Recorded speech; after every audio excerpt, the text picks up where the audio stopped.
네, 안녕하세요, 여러분들. 저는 상명대학교 화학에너지공학과의 강사학 교수라고 합니다. 만나서 반갑습니다, 여러분들. 오늘 다룰 주제는 뭐냐면요. TPU 도마입니다. TPU 도마.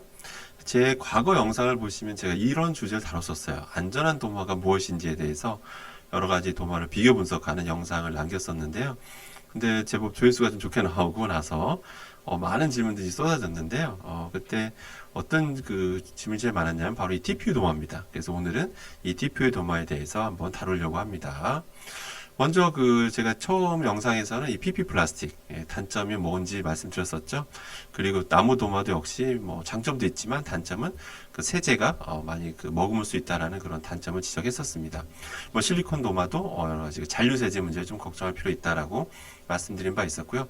뭐 더 자세한 얘기는 여러분들 제 과거 영상을 참고하시기 바라겠습니다. 자, 이제 이 도마에 대해서 말씀드리니까 이제 많은 분들이 요새 TPU 도마라고 많던데요 라고 하면서 이 도마는 과연 안전한지에 대해서 많이 문의를 주셨습니다. 그래서 그거에 대해 차근차근 한번 살펴보겠습니다. TPU라고 하는 건 뭐냐면요. 어떻게 만드냐면요.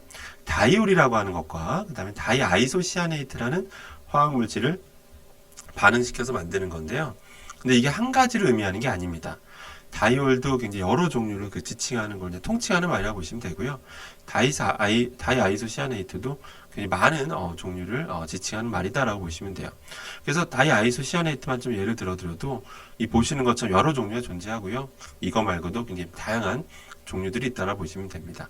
그래서 제가 다이올과 이 다이아이소시아네이트를 어떤 종류로 이제 선택해서 반응시키냐에 따라서 어떤 걸 조절할 수 있냐면 최종 생성물, 그 생성물의 그 플라스틱에 그런 소프트 세그먼트, 연질부라고 하고요. 하드 세그먼트, 이제 경질부라고 하는데 이 연질부와 경질부를 조절할 수가 있어요. 비율을. 그래서 연질부 비율을 높이면 좀 더 부드러운 성질을 갖게 되는 거고요. 이런 경질부를 늘리게 되면 좀 더 딱딱한 성질을 가질 수가 있게 되는 거죠. 그래서 어떤 걸로 반응하냐에 따라서 이런 성질을, 물성을 조절할 수 있다라는 아주 이런 매력적인 특징의 소재다라고 보시면 되겠습니다. 자, 그 다음에 이제 화학적 특징에 대해서 기본적으로 말씀드리면 내마모성 있고요. 그 다음에 내유성, 그 다음에 내가수분해성이 뛰어나가지고 굉장히 널리 사랑받고 있고요. 그 다음에 기계적 물성도 좋아가지고 정말 안 쓰는 분야가 없다라고 보시면 됩니다. 그래서 뭐 자동차 부품부터 시작해서 뭐 전자산업용 부품, 뭐 필름, 뭐 호스 튜브 등에 많이 쓰이고 최근에는 이렇게 도마에까지 진출해서 아주 널리 쓰이고 있는 거죠. 그래서 얼마나 많이 쓰냐면 보이는 것처럼 전 세계적으로 연간 소비량이 약 1,000만 톤 됩니다. 1,000만 톤. 어마어마한 숫자죠. 그만큼 전 세계적으로 널리 쓰이는 플라스틱이다 라고 보시면 됩니다.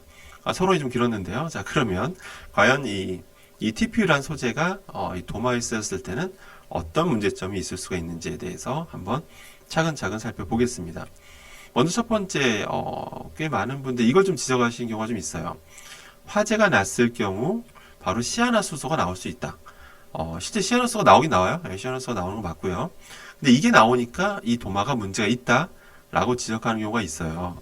실제로 유독가 쓴 거 맞고요. 한 공기 중에 100ppm 정도 있었을 때 30분 정도 지나면 사망에 이르게 할 정도로 그냥 유독 같습니다.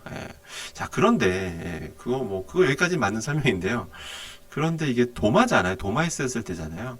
만약 이 소재가 막 혹시라도 뭐 벽지에 존재하게 되면 그 상태에서 화재가 나면 진짜 정말 어마어마한 시아노스가 나오기 때문에 문제가 될 수 있는데, 근데 이게 도마면 만약에 불이 난다면 도마 자체에서 화재가 날 가능성은 사실은 뭐 거의 없잖아요. 그죠? 그러면 주변에서 불이 나서 결국 불이 옮겨 붙어서 도마가 타는 경우인데, 그러면 딴 데서 불이 이렇게 막 날 정도면 거기서 나오는 일산화탄소나 이런 유해가스를 고려하게 되면 이 시아노스가 배출될까봐 TPU 도마를 쓰면 안 된다라고 말을 하는 거는 조금은 조금 무리라고 볼 수가 있겠습니다. 그래서 현실적으로 이 시아노스가 탈 때 나올까봐 걱정하실 필요는, 그러니까 나오는 건 맞지만 불이 나면 이렇게 불 나는 것 자체가 워낙 유황이 너무 많이 나와서 그게 문제인 거지. 그 도마, 그 조그만 도마 가지고 아무튼 살 것을 우려하는 것은 너무 지나치다라고 보시면 되겠습니다. 그럼 두 번째 문제점은 뭐냐면요. 두 번째 문제점은 예전에 제가 실리콘 소재 가지고 한번 설명 드린 적이 있었어요.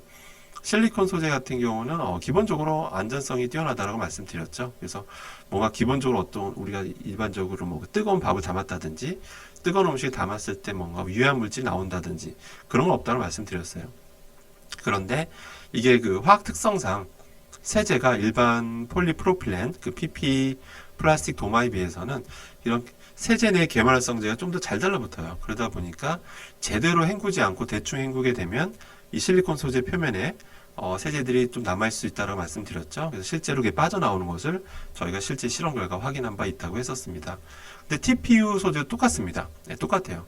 상대적으로 폴리프로필렌에 비해서 그 계면활성제가 그 달라붙는 그 힘이 좀 더 세다라고 보시면 돼요. 그래서 그 어설프게 대충 헹구게 되면 역시 잔류세제들이 많이 남아있게 되고 그 상태에서 뭐 여러 가지 음식을 올려놓고 이게 도마질을 하게 되면 칼질하게 되면 결과적으로 그런 이제 세제들이 음식에 묻어나오기 때문에 세제라고 하는 건 뭐 먹으라고 만든 게 아닙니다. 예, 몸에 들어오게 되면 뭐 간독성도 일으킬 수가 있기 때문에 반드시 세제는 반드시 다 제거하셔야 되고요.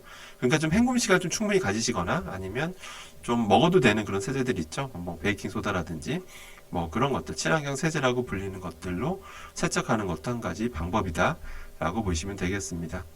그래서 이제 세 번째인데요. 세 번째는 이제 이 플라스틱이다 보니까 이제 많은 분들이 역시 미세 플라스틱을 우려하십니다.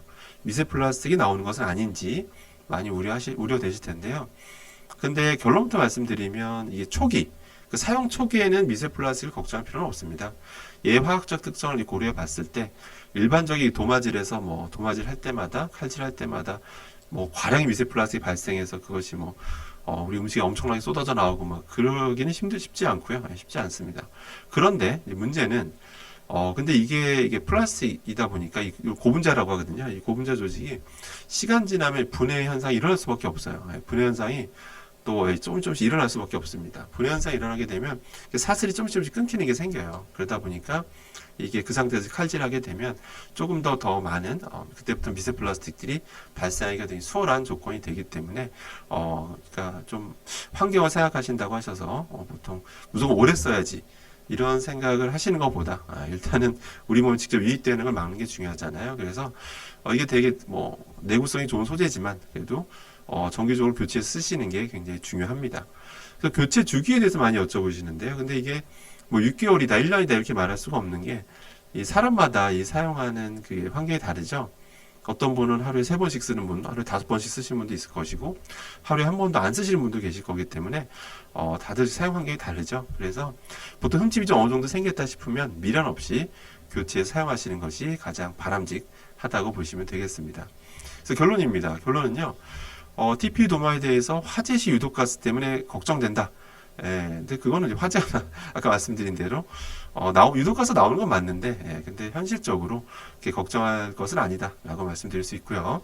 근데 잔류세제는 실리콘 소재처럼 똑같이 잔류세제는 걱정하셔야 되는 게 맞고요. 그래서 헹굼 시간을 충분히 가져야 된다는 거. 세 번째, 미세 플라스틱은 역시 발생할 수 있습니다. 근데 초기에는 걱정할 필요는 없고, 근데 장기간 사용하다 보면 미세 플라스틱이 발생이 아주 좋은 조건이 되기 때문에 반드시 정기적으로 교체해 사용하시기 바라겠습니다. 이번 주제는 여기까지 하기로 하고요. 언제든 또 궁금한 내용 있으시면 편하게 댓글 남겨주시기 바라겠습니다. 네, 이번 주제는 여기까지 하도록 하겠습니다. 이상입니다.